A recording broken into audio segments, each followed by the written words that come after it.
35 سال قبل art Williams اور ان کی بیوی نے دریا کے کنارے اس علاقے کو خریدا تھا. اس وقت طوفانوں اور خراب موسم کی وجہ سے یہ علاقہ تباہی کی حالت میں تھا.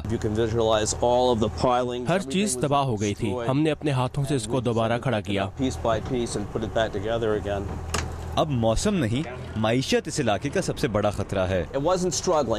ان دنوں ہر بزنس مشکلات کا سامنا کر رہا ہے. مدد کرنے کے لیے آئے ہیں قریبی واشنگٹن کالج کے طالب علم، جن میں سے ایک ہیں ڈومینک ڈی مارینو. انہوں نے ایک گرین انرجی بزنس پلان بنایا ہے جو آرٹ ولیمز کو ہزاروں ڈالرز کی بچت فراہم کرے گا. اس میں گرین انرجی لائٹیں اور پانی کا استعمال کم کرنے کے منصوبے شامل ہیں. Dominic, when are these lights going to get installed?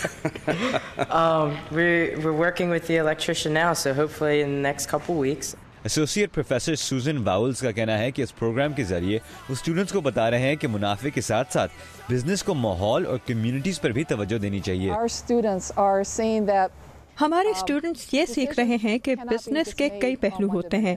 آپ کو ان لوگوں پر بھی توجہ دینے کی ضرورت ہے جو آپ کے بزنس سے متاثر ہو رہے ہیں. اسٹوڈنٹس کے پلان میں ایک اوئسٹر پریزرو بھی ہے جو آرٹ ولیس کے ماحول دوستی کی نشاندہی کرے گا.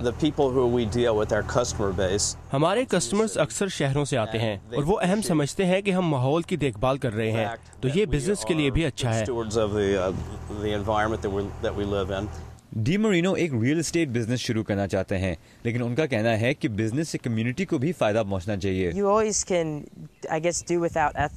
آپ صرف خود کو دیکھ سکتے ہیں، لیکن میرے خیال میں لوگوں کی مدد کرنا سب سے اہم چیز ہے. ڈومینک اور اس کے ساتھیوں کا کہنا ہے کہ اگرچہ وہ بھی اپنی بزنسز کے ساتھ منافع کمانا چاہتے ہیں، انہیں احساس ہے کہ ان کی بزنسز ماحول اور ان کی کمیونٹی میں مثبت تبدیلی بھی لا سکتے ہیں. مانا ربائی کے ساتھ رضا نقوی، اردو VOA.